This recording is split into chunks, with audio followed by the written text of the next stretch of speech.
profitability. Very often, optimal production will be maximum profitability.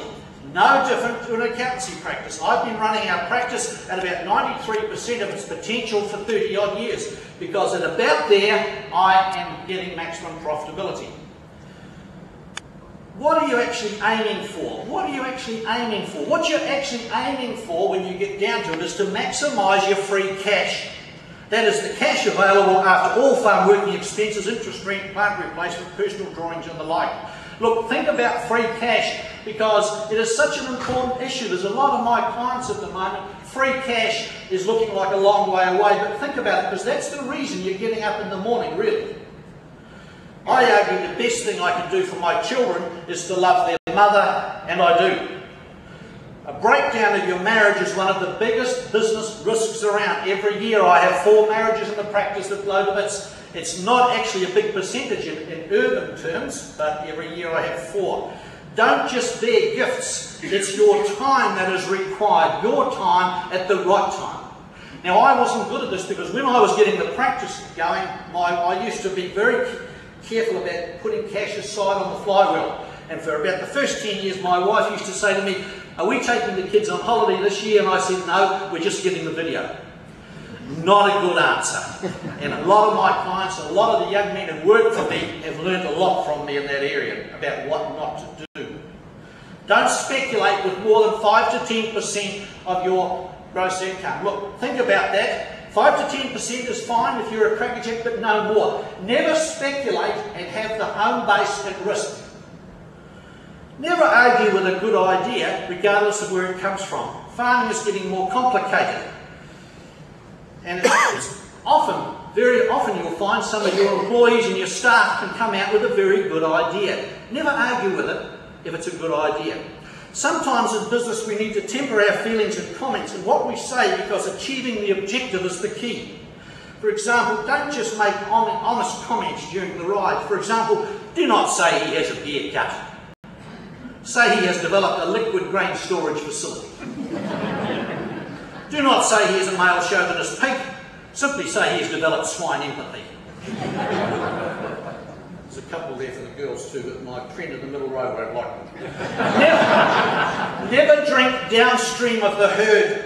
If you're not going to drink upstream of the herd, stop drinking. What am I talking about? I'm talking about keeping away from those short-term trends, new ideas that haven't been proven. Often they're tax-driven expenditure and ideas that in the light of day were never going to work for long. When you're in doubt about a new employee, don't hire. Wait, regroup and research. A bad hiring decision can take months to fix. You must get the right people at your shoulder. Don't run your life with anger. Anger is no way, when you're at the top of the cycle or the bottom of the cycle, to run your life. Let me give you an example. Casey and Calhoun die on the same day. They come up before St. Peter, and Peter says, "Righto, Casey, what's your story?" And Casey said, he's a big fella, he said, "I've always been angry. I've had a lot of anger all my life. Always had an anger management problem." He said, "My wife and I own a flat on the 13th floor in Dublin." He said, "I work night shift, I came home early." And he said, "I noticed shadows moving around on the 13th floor." So he said, I immediately became angry. I didn't take the lift. I ran up the stairs. I knocked down the apartment door. I threw all of the furniture, the fridge and the stove, everything out to the street below, 13 floors down. Then he said, I knocked down my wife's bedroom door and she was sitting up in bed knitting. Yep, she was knitting, by the way. She was sitting up in bed knitting. He said, I died of a heart attack. And St. Peter said, "Well, it seems to me, Casey, you've got your just desserts." And he said to Calhoun, "Well, Calhoun, what's your story?" And Calhoun said, "I was in the fridge."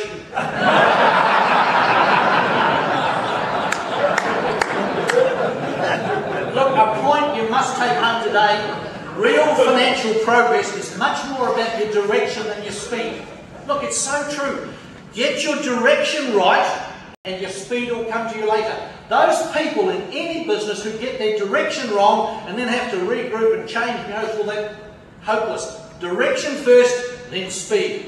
When you make a mistake, do something about it straight away. Remember, it's not the mistake, but the fixing of this mistake that makes the difference and leaves the lasting impression. If you don't understand something in your business, don't do it. Don't embark on anything that's going to tie up your time and your capital without knowing exactly why you are doing it, how you're going to do it, what you're doing it for, and what the return is going to be. A lot of people in business move too quickly without doing the due diligence. If you can read 8 bells out of 10, which is another point that's worth taking home, it'll always be a go. 8 bells out of 10 will work. Don't wait for 10 bells out of 10, that's perfection. 8 out of 10 is excellence. If you can do the homework and you can tick 8 buttons out of 10, it'll be a runner. With a little bit of fine tuning, you might get it to 9. If you're going to wait for 10 bells out of 10, that is perfection. You won't do anything at all. Let's not beat around the bush. The whole point in being in business is be profitable. That's the whole point of being in business. The whole point of being profitable is because it gives you choices. But you have struck people over the years, as I have, who want to have their choices before they have their profits. Look, the sequence is important. Profits first, then choices. Learn to walk in the other person's moccasins for a mile. Look, it's so easy to say, but you and I need to make sure we do it. For example, you must never argue with your wife in the kitchen, because that is a ground you're going to lose. I'm sorry about that. But look, that is where you're going to lose them. In my case, I invite my wife to the office where we have neutral ground. Now, look, but look, you have to be good at this. Arbitration and negotiation is one of the most important things. You're never going to run the business on your own. You're going to have some staff. You're going to have a lot of people you deal with. You and I need to be good at arbitrating and negotiating. There's always a time to get serious about labour. Losing employees is a big cost. Ask yourself the question, would I stay and work here for me under the present arrangements? Most people are better emotionally at buying than selling. Most people are much more happy buying than selling. But cutting your losses at a certain point is often one of the most important decisions you can make. The top group will cut their losses early on. The bottom group invariably let the losses run on, hoping they're going to come right. Your profits are much more important than anyone else's. Now look, take this, put it in your memory banks. Your profits are much more important than anyone else's. You must not knowingly subsidise someone else's profits. All New Zealanders actually run 2 businesses. On the left-hand side, they've got a business owning land, debt on it, and in 15 of the last 20 years, the bottom line has improved. On the other side, they've got a business owning stock and plant and a trading operation with an overdraft, and in 15 of the last 20 years, it hasn't added anything to the bottom line. So get yourself clear on those 2 businesses. Learn to say no. And look, it is so easy to say yes. It's so easy when you're arguing with your wife or your children or your employees to say yes. It's an easy way out. But sometimes no is the correct answer. Many people in high places are still learning how to package no. How you package no is one of those very good attributes. Sometimes though, you need to say to somebody, what part of no don't you understand? Don't pass your problems on to other people. This woman rang up the vet 6 a.m. on a Saturday morning, and she said to the vet, there's 2 dogs on my front lawn engaging in very unsatisfactory activities. I want you to come straight away and take them away. The vet said, it's 6 o'clock in the morning. Yes, she said, look, my house is very near the main street. I want you to come quickly. And the vet said, have you tried shouting and yelling at them? Yes, she said, and it had no effect at all. She said, why are you so reluctant to come? He said, have you tried putting the hose on them? Yes, she said, and that had no effect either.